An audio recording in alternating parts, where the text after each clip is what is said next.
सतनाम श्री वाहिगुरु साहिब जी।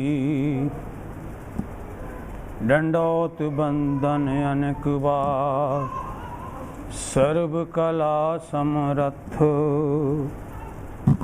Dolan ते राखो प्रभु, नानक दे कर हथ। कृपा करो दीन के दाते, मेरा गुण अवगुण ना विचारो कोई। कृपा करो दीन के दाते, मेरा गुण अवगुण ना विचारो कोई। माटी का क्या धोपै स्वामी, मानस की गति। ज्ञान ध्यान किछ कर्म न जाना, सार न जाना तेरी। सब ते वड्डा सतगुरु नानक, जिन कल राखी मेरी। वाहिगुरु साहिब जियो। सलोक महला पहला। पहला सुच्चा आप होए, सुच्चे बैठा आए। सुच्चे अगे रखियन, कोई ना पिट्यो जाए। पहला सुच्चा आप होए, सुच्चे बैठा आए। सुच्चे अगे रखियन, कोई ना पिट्यो जाए। सुच्चा होए कै जेविया, लगा पढ़न सलोक। कोती जाए सटिया, किसे ओ लगा दोख। अन्न देवता पानी देवता, बैसंतर देवता लूण। पंजवा पाया घिरत, ता होआ पाक पवित। पापी स्यों तन गड्डिया, थुका पईया तित। जित मुख नाम न उचरै, बिन नामै रस खाए। नानक एवं जानिए, तित मुख थुका पाए। महला पहला। पंड जमिए पंड निमिए, पंड मंगण वे आवो। पंडो होवे दोस्ती, पंडो चले राव। पंड मुआ पंड पालिए, पंड होवे बंधान। सो क्यों मंदा आखिए, जित जमै राजान। पंडो ही पंड उपजै, पंडे बाज न कोय। नानक पंडे बाहरा, एको सच्चा सोए। जित मुख सदा सलाहिए, भागा रती चार। नानक ते मुख उजले, तित सच्चे दरबार। पौड़ी। सबको आखे अपना, जिस नाही सो चुन कढिए। कीता आपो अपना, आपे ही लेखा संडिए। जा रहना नाही ऐत जग, ता कायत गारब हंडिए। मंदा किसे न आखिए, पढ़ अखर एहो बुझिए। मूर्ख नाल ना लुझिए, मूर्ख नाल ना लुझिए। वाहिगुरु जी का खालसा, वाहिगुरु जी की फतेह। जुगो जुग अटल बाणी दे बोहित। धन धन सतगुरु श्री गुरु ग्रंथ साहिब महाराज जी की पावन हजूरी विच सुभायमान गुरु की साथ संगत।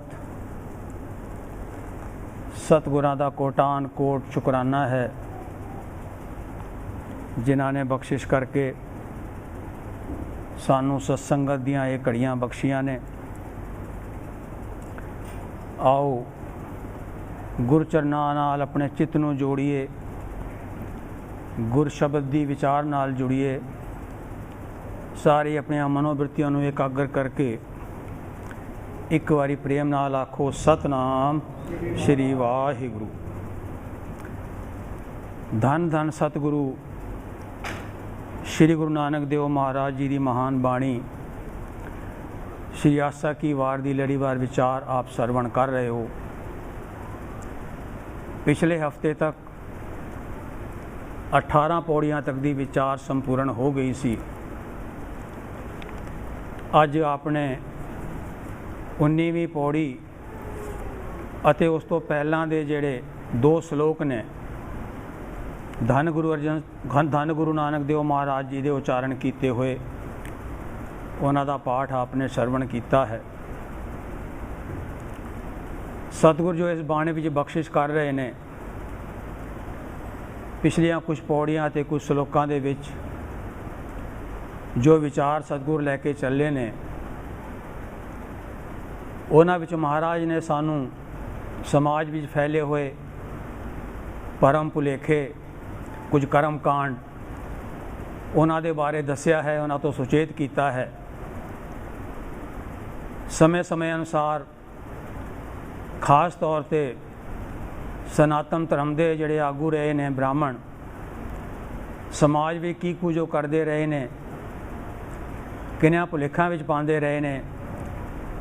महाराज ने सानू दस्या शराधां दे बारे, सूतक दे बारे, छूत छात, जिन्हां दे करके कि लोकी जिहड़ा असल मार्ग है परमात्मा का उस तो भुलेखे विच पै के दूजे पासे लगे हुए सन। अते जो असल काम सी उस अकाल पुरख नाल जुड़न दा, उस वाहिगुरु दे नाम दा सिमरन करन दा, उस नूं लोकी भुल्ले ही बैठे सी। अज सतगुरां ने कृपा करके जो पहला श्लोक है उस विच जो बख्शिश की है, पहले श्लोक दी ਜਿਹੜੀਆਂ अखीरलियां पंक्तियां ने उन्हां विच मूल भाव है श्लोक का, जित मुख नाम न उचरें बिन नामै रस खाए, नानक एवं जानिए तित मुख थुक्का पाए। पर महाराज ने इस तो पहला जो कुछ ये श्लोक भी सानू समझाया है, वो असल दे विच महाराज ने उदाहरण ते उस ब्राह्मण का लिया है जेड़ा कि अपने जजमाना दे घर जाता है अते बहुत सुचमताई रखता है। आप भी नहा धो के तैयार होके जाता है, जजमाना नू भी कहता है कि जिथे मैं बैठांगा वो थां सुच्ची होनी चाहिए है, जिथे मेरा भोजन बनेगा वो बड़ा सुच्चा होना चाहिए है, अते वो भोजन जिहड़ा है मेरे तो पहला किसी ने ना छकिया होवे, किसी ने छूया ना होवे, पिटिया ना होवे। असल दे विच ये शरीर की पवित्रता ते अपवित्रता की गल वो लोकी करते हैं। उन्हां दा ही गल्लां नूं लैके महाराज ने सानू समझाउण दा यतन किया है कि जो कोई तुसी कह रहे हो आप ही तुहानू उसका ज्ञान नहीं, तुसी की कर रहे हो। असल दे विच सुच्चा होना की है? महाराज कहते हैं पहला सुच्चा आप होए, सुच्चा बैठा आए। सुच्चा होना, पवित्र होना की है कि शरीर का नहा धो के बैठना पवित्र होना सुच्चा है? महाराज कहते हैं जे नहाण दे नाल ही मनुख पवित्र हो जाए फिर तो मेंढक रोज़ नहाते हैं। जे मनुख इशनान करन दे नाल ही तन भी पवित्र हो गया, मन भी पवित्र हो गया, फिर तो कुछ होर करन दी लोड़ ही नहीं, फिर तो नहा के ही काम चल जाएगा। महाराज तो कहते हैं धन गुरु अमरदास जी, मन मैला सब किछ मैला, तन तोते मन हच्छा ना होए। कहते जे मन दे विच मैल है, मन दे विच विकार ने, फिर तुसी जितनी मर्जी वारी नहाई जाओ, भावें तीर्थां ते इशनान करी जाओ, फिर कोई सुचमताई नहीं है, कोई पवित्रता नहीं है, सारा कुछ अपवित्र ही है। हुण इत्थे महाराज उस ब्राह्मण को संबोधन करके कह रहे हैं, ब्राह्मण अपने जजमान दे घर गया, उत्थे आप नहा के सुच्चा होके गया, पहला सुच्चा आप होए, सुच्चा बैठा आए। अते उत्थे जजमान ने ब्राह्मण के कहने अनुसार चौका जिहड़ा सी जिथे भोजन बनया उन्होंने लिप पोत के पवित्र किया, साफ किया। जिथे ब्राह्मण ने बैठना सी उस स्थान भी उसने लिपया पोत्या। जिसने खाना बनाना सी वो भी स्नान करके अपने वालों पवित्र होके उसने खाना बनाया। अते महाराज कहते हैं कि फिर वो खाना जिहड़ा सीगा उसनूं किसी ने हुण तक छुया नहीं, खाधा नहीं उस तो पहला, इस करके वो पिटिया भी नहीं गया। पहला सुच्चा आप होए सुच्चे बैठा आए, सुच्चे अगे रखे कोई ना पिटे हो जाए। आप सुच्चा होके आया है, सुच्ची थां ते बैठा है, जेड़ा परोस रहा है वो भी नहा के सुच्चा होके आया है, अते भोजन नूं भी किसी ने पिटिया नहीं, किसी ने भ्रष्ट नहीं किया। फिर की हुंदा है, फिर महाराज कहते ने सुच्चा होए के जेविया लगा पढ़न सलोक। कहते ने फिर वो भोजन छकदा है, आरंभ दे विच भी कोई सलोक पढ़दा है, विच भी कोई सलोक पढ़दा है, अखीर दे विच भी कोई सलोक पढ़दा है। सलोक पढ़न का अर्थ है जो भोजन मैं छक रहा हाँ, ये भोजन मेरे शरीर नूं पवित्र होके लगे। पर महाराज ने अगे एक बड़ी एक साधारण जी गल कही है। कहते ने कुत्ती जाए सटिया किसे लगा दोख। कुत्ती नूं कहते ने पैड़ी थां, माड़ी थां। कहते ने भोजन तू जिहड़ा खादा है वो तेरे पेट विच गया, शरीर विच गया, अते फिर उसका कुछ भाग ऐसी थां चला गया जिथे कि वो गंदगी विच बदल गया, मल भी तब्दील हो गया। अते महाराज कहते ने वैसे भोजन बनाया तो बड़ी पवित्रता दे नाल सी। जो कुछ भोजन दे विच पाया वो चीज़ां भी बड़ियां पवित्र सन। तुसी आप ही कहते हो अन्न देवता, पानी देवता, बेसंतर देवता, लूण पंजवां पाया किरत तां होआ पाक पवित्र। तुसी कहते हो अन्न देवता है, पानी देवता है, जेड़ी अग्नि ते भोजन बन रहा है वो भी देवता है, अते लूण नूं भी बड़ा पवित्र मन्निया गया है, अते फिर उत्तों जिहड़ा घ्यो पाया है वो भी बड़ा पवित्र है। पर महाराज कहते ने होया कि भोजन खादा वो जिहड़ा उसका रूप बन गया। महाराज कहते ने पापी स्यों तन गड्ढिया थुक्कां पईयां तित। कहते ने ये जिहड़ा शरीर है, जिस शरीर ने कदे नाम नहीं जपिया, जिहड़ा शरीर परमात्मा नूं भुलिया होया है, इउं मान लो शरीर भी पापी ही है। जदों ये शरीर दे विच ये भोजन गया जो पाचन क्रिया तो बाद गंदगी विच तब्दील होया, महाराज कहते ने फिर उसनूं वेख के तो मनुख थुकदा ही है। असल दे विच भावें कोई चौका कढ़ के साफ करके बैठे, जब भावें कोई उंज ही भोजन छक लवे, भोजन की हजम होने की पाचन क्रिया तो सारियां दी इक्को जी है, उस नाल कोई फर्क नहीं पैंदा। अते इन्हां क्रियावां दे नाल पवित्र अपवित्र होने का भी कोई संबंध नहीं है। पर इसका अर्थ ये भी नहीं है कि साफ सफाई ना रखी जाए, वो भी बड़ी ज़रूरी है। पर महाराज कहते ने साफ सफाई रखदियां होयां इन्हें ना रुझ जाओ कि तुसी उसनूं कर्म कांड ही बना लो। धन गुरु नानक देव महाराज जी जदों अहमदाबाद पुजे ने, भाई लालो दे गृह विखे गए ने, ते भाई लालो ने सतगुरां दा बड़ा सत्कार किया है, बड़ा खुश होया है, धन गुरु नानक देव मेरे घर आए ने। तो महाराज ने आप ही कह दिता, भाई लालो भुख लगी है, भोजन तैयार कर, लंगर तैयार कर। हुण भाई लालो ने जिस तरह की भी उहदे घर विच सी, रुखी कोदरे की रोटी जिवें इतिहासकार दसदे ने, कोई बाजरे की कहंदे ने, तैयार की है। अपने वल्लों उन्हें लिप पोत के चौका भी तैयार कर दिता कि शायद सतगुरु जी उत्थे बैठ के भोजन करनगे। पर जदों भोजन तैयार होके उन्हें सतगुरु ने कहा महाराज छको, तो सतगुरु कहंदे ने ਭਾਈ ਲਾ ਲਓ ਇਹ ਚੌਕੇ ਚੁੱਕੇ ਦੀ ਸਾਨੂੰ ਕੋਈ ਲੋੜ ਨਹੀਂ ਹੈਗੀ। ਭਾਈ ਸਾਹਿਬ ਭਾਈ ਸੰਤੋਖ ਸਿੰਘ ਜੀ ਨੇ ਗੁਰੂ ਨਾਨਕ ਪ੍ਰਕਾਸ਼ ਦੇ ਵਿੱਚ ਬੜਾ ਸੁੰਦਰ ਜ਼ਿਕਰ ਕੀਤਾ ਹੈ। ਕਹਿੰਦੇ ਨੇ ਭਾਈ ਸਾਹਿਬ ਕਿ ਸ਼੍ਰੀ ਸਤਿਗੁਰੂ ਨਾਨਕ ਦੇਵ ਮਹਾਰਾਜ ਕਹਿੰਦੇ ਨੇ, ਸ਼੍ਰੀ ਮੁਖ ਕਹਿਤ ਬਹੇ ਜਿਤਨੀ ਧਰਤ ਸਭ ਚੌਕਾ ਜਾਨੋ।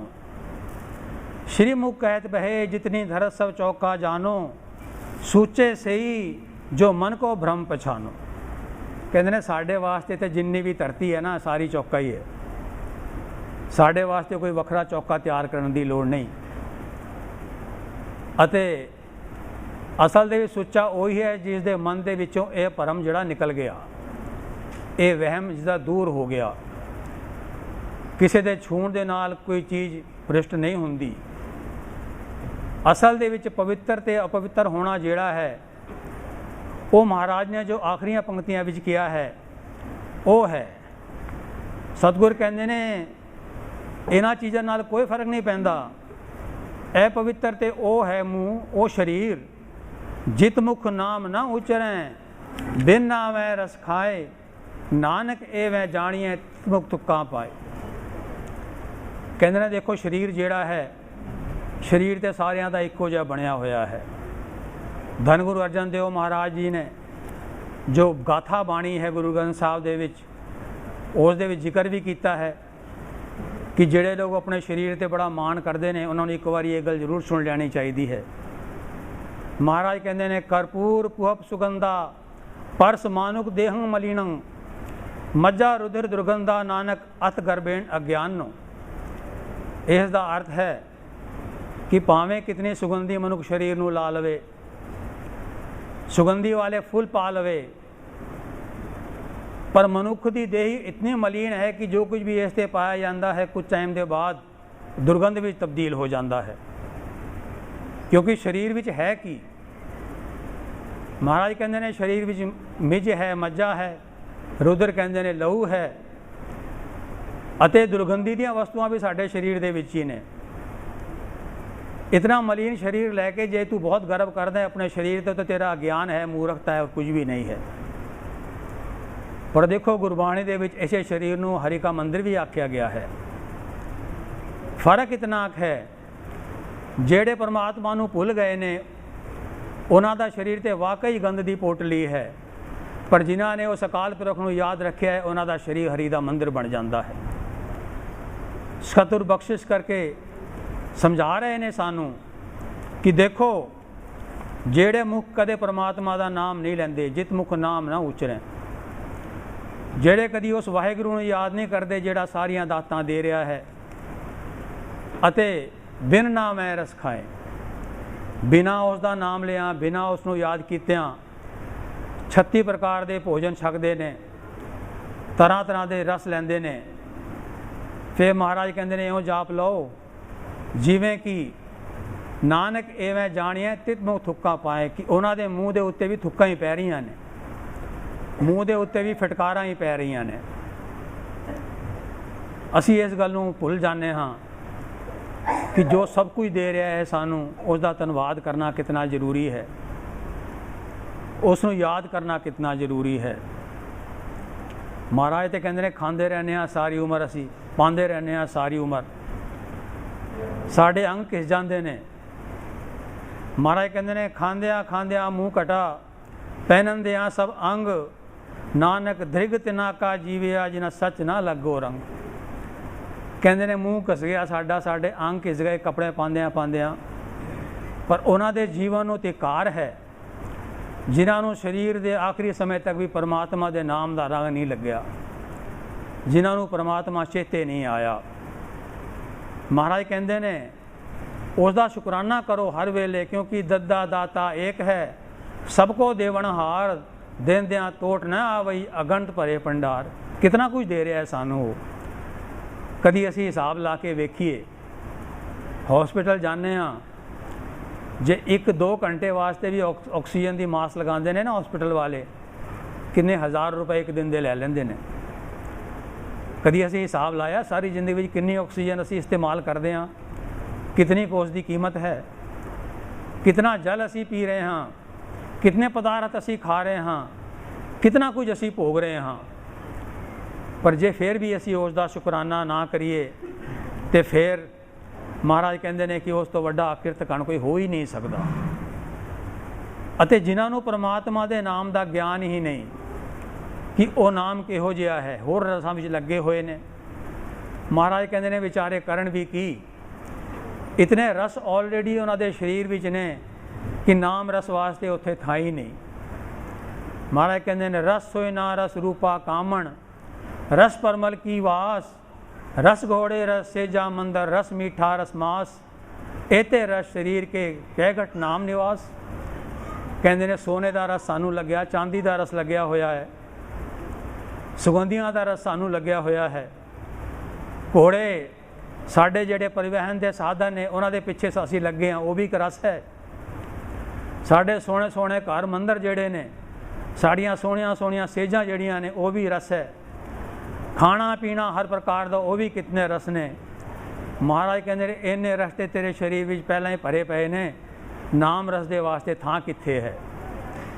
नाम रस नूं पछाणना है तो पहला इन्हां रसां नूं छड्डण दी लोड़ ते नहीं है, पर हाँ ये समझना पेगा कि इन्हां रसां दे करके नाम रस नूं नहीं भुलना, इन्हां रसां विच खचत हो के परमात्मा नूं नहीं भुलना। महाराज कहंदे ने कि जिन्हां नूं उस परमात्मा दे नाम दा रस आ गया, वो फिर इन्हां रसां विच नहीं लगदे। जाको रस हर रस है आयो, सो अनरस ना ही लपटायो। जिसनों उस परमात्मा के नाम का रस आ गया, वो मनुख फिर दूजे रसां दे विच लगदा ही नहीं है। अते रस कितना मिठा है, बाबा फरीद जी नूं पुछ के वेखिए। बाबा फरीद जी तो कहते ने कि उस अकाल पुरख का नाम इन्ना मिठा है, फरीदा शक्कर खंड निवात गुड़, माखियो मांजा दुध, सभे वस्तु मिठियां रब ना पूजन तुद। कहते ने कि उस अकाल पुरख का नाम जिहड़ा है खंड तो, शहद तो, दुध तो, सारिया पदार्थों तो मिठा है। जिहड़े वो चख लेंदे ने उसनूं, उन्होंने पता लगता है कि इस तो मिठा तो कुछ भी नहीं है। यही महाराज कह रहे हैं कि जित मुख नाम ना उचरै, बिन नामै रस खाए, नानक इवें जाणिए तित मुख थुक्कां पाए। सतगुरां ने सानू बहुत जिहड़ा जरूरी उपदेश है अज दे श्लोक विच बख्शिश कीता है। समा क्योंकि है नहीं, अगले श्लोक ते पौड़ी दी विचार अगले हफ्ते होवेगी। आओ सतगुरां दे चरनां विच अरदास करिए कि सतगुरु किरपा करन, बख्शिश करन, सानू इतनी सुमत बख्शन, इतनी बल बुद्धि बख्शन कि असी जदों भी कोई चीज़ खाइए, कोई चीज़ पाइए, कोई वस्तु इस्तेमाल करिए, उस वेले सानू रब चेते आवे जिहड़ा सानू सारियां दातां दे रहा है। असी उसदा शुक्रगुजार होइए, उसदा शुकराना करिए। शुकराना ही सब तो वड्डी दात है। साडा सुभाव इहो जिहा बन गया, असी शुकराना घट करदे हां, शिकायतां ज़्यादा करदे हां। सानू इंज जापदा है जो कुछ सानू मिलिया है शायद घट है, पर सानू ये नहीं पता कि मिलन की साडी पात्रता कितनी है, कितना सानू साडी एबिलिटी के हिसाब नाल मिलना चाहिए सी। हो सकता है वो परमात्मा साडी पात्रता तो बहुत ज़्यादा सानू दे रहा होवे, वो दिंदा भी है क्योंकि वो बहुत दयालु है, बड़ा कृपालु है। वो हमेशा ही सारियां दी पात्रता तो ज़्यादा दिंदा है, जिहड़ा किसी योग नहीं उसनूं भी दिंदा है। इत्थों तक कि जिहड़े अकिरतकान ने, जिहड़े उसका नाम नहीं जपदे, जिहड़े उसके नाम तो इंकारी ने, महाराज तो कहते हैं अकिरत घरां नूं पालदा, वो तो उन्होंने भी पाल, उन्होंने भी दे रहा है। सो सतगुर बख्शिश करन, किरपा करन, साडे मन दे विच ये गल बैठ जाए कि शिकायत नहीं करनी, शुकराना करना है। अते जदों असी शुकराने भी चाहांगे, साडे मन दे विचों तिरछना जिहड़ी है वो मिट जाएगी, साडे मन दे विच संतोख आएगा। सानू पता लगेगा कि जो कुछ जो अकाल पुरख अपने हुक्म भी दे रहा है, अपने भाणे भी दे रहा है, साडे वास्ते बहुत है। तृष्णा तो एक अग है, जे तृष्णा विच रवांगे तो उस अग दे पांबड़ दे विच जलदे रवांगे। जितना कुछ मर्जी पा लो, ये अग कदे बुझनी नहीं, होर वधेगी, होर वधेगी, जितना आ जाएगा होर वधेगी। देख ही रहे हैं असी, जिन्हां कोल अरबां खरबां ने, वो चाहते हैं सारी दुनिया सानू मिल जाए। इस करके गुरु दे शब्द का सहारा लैके, गुरु की बाणी का सहारा लैके अपने मन नूं टिकाउणा है, अपने मन दे विच संतोख पैदा करना है। अपने मन दे विच उस अकाल पुरख दे शुकराने दे वास्ते असी ਤਿਆਰ ਰਹਿਣਾ ਹੈ ਹਰ ਵੇਲੇ ਕਿ ਜਦੋਂ ਵੀ ਅਸੀਂ ਭੋਜਨ ਛਕਣ ਬੈਠੀਏ ਆਪ ਵੀ ਉਸ ਅਕਾਲ ਪੁਰਖ ਦਾ ਸ਼ੁਕਰਾਨਾ ਕਰੀਏ, ਬੱਚਿਆਂ ਨੂੰ ਵੀ ਸਿਖਾਈਏ ਕਿ ਗਿਰਾਈ ਤੋੜਨ ਤੋਂ ਪਹਿਲਾਂ ਹੱਥ ਜੋੜ ਕੇ ਉਸ ਦਾ ਸ਼ੁਕਰਾਨਾ ਜ਼ਰੂਰ ਕਰੋ, ਉਸ ਦਾ ਨਾਮ ਜ਼ਰੂਰ ਲਓ, ਉਸ ਦਾ ਧੰਨਵਾਦ ਜ਼ਰੂਰ ਕਰੋ। ਪੁਰਾਤਨ ਰੀਤ ਸੀ, ਜਦੋਂ ਗੁਰਸਿੱਖ ਬੈਠਦੇ ਸਨ ਭੋਜਨ ਕਰਨ ਦੇ ਸਮੇਂ ਉਸ ਵੇਲੇ ਸ਼ਲੋਕ ਜ਼ਰੂਰ ਪੜ੍ਹਦੇ ਸਨ। ਕਾਮ ਕ੍ਰੋਧ ਲੋਭ ਮੋਹ ਬਿਨਸ ਜਾਏ ਅਹਮੇਓ, ਨਾਨਕ ਪ੍ਰਭ ਸਰਨਾਗਤੀ ਕਰ ਪ੍ਰਸਾਦ ਗੁਰਦੇਓ। ਕਿ ਜੇ ਕਿਧਰੇ ਕਿਸੇ ਦੇ ਖਾਣਾ ਬਣਾਉਣ ਵੇਲੇ, ਕਿਸੇ ਦਾ ਕੁਝ ਦੇਣ ਵੇਲੇ ਜਾਂ ਖਾਣ ਵੇਲੇ ਸਾਡੇ ਮਨ ਦੇ ਵਿੱਚ ਕੋਈ ਐਸੀ ਵਾਸ਼ਨਾ, ਕੋਈ ਵਿਚਾਰ ਹੈ ਜਿਸ ਦੇ ਕਰਕੇ ਕਿ ਇਹ ਭੋਜਨ ਜਿਹੜਾ ਹੈ ਸਾਡੇ ਤਨ ਨੂੰ ਠੀਕ ਨਾ ਲੱਗੇ, ਕਿਉਂਕਿ ਇਹ ਵੀ ਇੱਕ ਬੜਾ ਪੁਰਾਣਾ ਵਿਚਾਰ ਹੈ। ਜੇ ਉਹ ਜਿਹਾ ਅਸੀਂ ਖਾਂਦੇ ਹਾਂ ਉਸ ਤਰੀਕੇ ਦਾ ਸਾਡਾ ਮਨ ਬਣਦਾ ਹੈ, ਜੈਸਾ ਅੰਨ ਤੈਸਾ ਮਨ। ਅਤੇ ਇਸ ਵਿਚਾਰ ਦੇ ਵਿੱਚ ਸੱਚਾਈ ਵੀ ਹੈ। ਜੇ ਬੇਈਮਾਨੀ ਦਾ ਪੈਸਾ ਘਰ ਵਿੱਚ ਆਏਗਾ, ਧੋਖਾਧੜੀ ਦਾ ਪੈਸਾ ਘਰ ਵਿੱਚ ਆਏਗਾ, ਉਸ ਪੈਸੇ ਨਾਲ ਜਿਹੜਾ ਭੋਜਨ ਬਣ ਕੇ ਅਸੀਂ ਖਾਵਾਂਗੇ ਸਾਡੇ ਮਨ 'ਤੇ ਉਸ ਦਾ ਪ੍ਰਭਾਵ ਜ਼ਰੂਰ ਪਵੇਗਾ, ਸਾਡੇ ਬੱਚਿਆਂ ਦੇ ਮਨ 'ਤੇ ਉਸ ਦਾ ਪ੍ਰਭਾਵ ਜ਼ਰੂਰ ਪਵੇਗਾ। ਸੋ ਨੇਕ ਇਰਾਦਿਆਂ ਨਾਲ ਜਿਹੜੀ ਇਮਾਨਦਾਰੀ ਦੀ ਕਮਾਈ ਹੈ ਉਹੀ ਘਰ ਵਿੱਚ ਆਉਣੀ ਚਾਹੀਦੀ ਹੈ ਅਤੇ ਅਸੀਂ ਉਸ ਅਕਾਲ ਪੁਰਖ ਦਾ ਸ਼ੁਕਰਾਨਾ ਕਰਦਿਆਂ ਹੋਇਆਂ ਆਪਣੇ ਇਸ ਜੀਵਨ ਨੂੰ ਗੁਜ਼ਾਰਨਾ ਚਾਹੀਦਾ ਹੈ। ਜੋ ਕੁਝ ਵੀ ਉਹ ਦੇ ਰਿਹਾ ਹੈ, ਸਾਨੂੰ ਬਹੁਤ ਦੇ ਰਿਹਾ ਹੈ, ਉਸ ਦਾ ਧੰਨਵਾਦ ਕਰੀਏ। ਉਸ ਦੀਆਂ ਦਾਤਾਂ ਸਾਨੂੰ ਮਿਲਦੀਆਂ ਰਹਿਣਗੀਆਂ, ਉਸ ਦੇ ਨਾਮ ਨਾਲ ਜੁੜਨਗੇ। 9 ਨਿਧ ਜਿਹੜੀਆਂ ਨੇ 9 ਖਜ਼ਾਨੇ ਨੇ ਉਹ ਵੀ ਸਾਨੂੰ ਪ੍ਰਾਪਤ ਹੋਣਗੇ। ਸਾਨੂੰ ਕਹਿਣ ਦੀ ਲੋੜ ਨਹੀਂ ਹੈ, ਇਹ ਤਾਂ ਉਸ ਦੇ ਨਾਮ ਦੀ ਬਖਸ਼ਿਸ਼ ਹੈ। ਅਸੀਂ ਮੰਗਦੇ ਹਾਂ ਗੁਰੂ ਸਾਹਿਬ ਕੋਲੋਂ ਆ ਕੇ, ਠੀਕ ਹੈ ਸਾਡੇ ਮਨ ਦੀ ਭਾਵਨਾ ਹੈ, ਪਰ ਗੁਰੂ ਦਾ ਕਿਹਾ ਜਿਹੜਾ ਅੱਖਾਂ ਮੰਨ ਕੇ ਤਾਂ ਵੇਖੋ, ਉਸ ਦੇ ਨਾਮ ਨਾਲ ਜੁੜ ਕੇ ਤਾਂ ਵੇਖੋ, ਕੀ ਕੁਝ ਨਹੀਂ ਮਿਲਦਾ। ਸੁਖਮਨੀ ਸਾਹਿਬ ਦਾ ਪਾਠ ਕਰਦਿਆਂ ਪਹਿਲੀ ਅਸ਼ਟਪਦੀ ਧਿਆਨ ਨਾਲ ਪੜ੍ਹ ਲਿਆ ਕਰੋ, ਪ੍ਰਭ ਕੇ ਸਿਮਰਨ ਨਾਲ ਕੀ ਕੁਝ ਮਿਲ ਜਾਂਦਾ ਹੈ। ਅਤੇ ਗੁਰੂ ਸਾਹਿਬ ਨੇ ਬਾਣੀ 'ਚ ਪਹਿਲਾਂ ਹੀ ਕਹਿ ਦਿੱਤਾ ਹੈ, ਸਤਿਗੁਰ ਕੀ ਬਾਣੀ ਸਤ ਸਤ ਕਰ ਜਾਣੋ, ਗੁਰ ਸਿੱਖੋ ਹਰ ਕਰਤਾ ਆਪ ਮੂੰਹੋਂ ਕਢਾਏ। ਇੱਕ ਇੱਕ ਅੱਖਰ ਸੱਚ ਹੈ, ਇਸ ਦੇ ਉੱਤੇ ਕੋਈ ਭਰਮ ਨਹੀਂ ਹੋਣਾ ਚਾਹੀਦਾ, ਕੋਈ ਭੁਲੇਖਾ ਨਹੀਂ ਹੋਣਾ ਚਾਹੀਦਾ। ਸਤਿਗੁਰਾਂ ਦਾ ਹੁਕਮ ਮੰਨ ਕੇ ਗੁਰਬਾਣੀ ਨੂੰ ਮਨ ਵਿੱਚ ਵਸਾਈਏ, ਗੁਰ ਦੇ ਚਰਨਾਂ ਨਾਲ ਜੋੜੀਏ, ਆਪਣੇ ਘਰਾਂ ਵਿੱਚ ਬਾਣੀ ਦਾ ਵਾਸ ਕਰੀਏ, ਨਿਤਨੇਮ ਦਾ ਵਾਸ ਕਰੀਏ, ਉਸ ਅਕਾਲ ਪੁਰਖ ਦਾ ਸ਼ੁਕਰਾਨਾ ਕਰੀਏ। ਬੇਅੰਤ ਭੁੱਲਾਂ ਗਲਤੀਆਂ ਦੀ ਖਿਮਾ ਜੀ। ਵਾਹਿਗੁਰੂ ਜੀ ਕਾ ਖਾਲਸਾ, ਵਾਹਿਗੁਰੂ ਜੀ ਕੀ ਫਤਿਹ।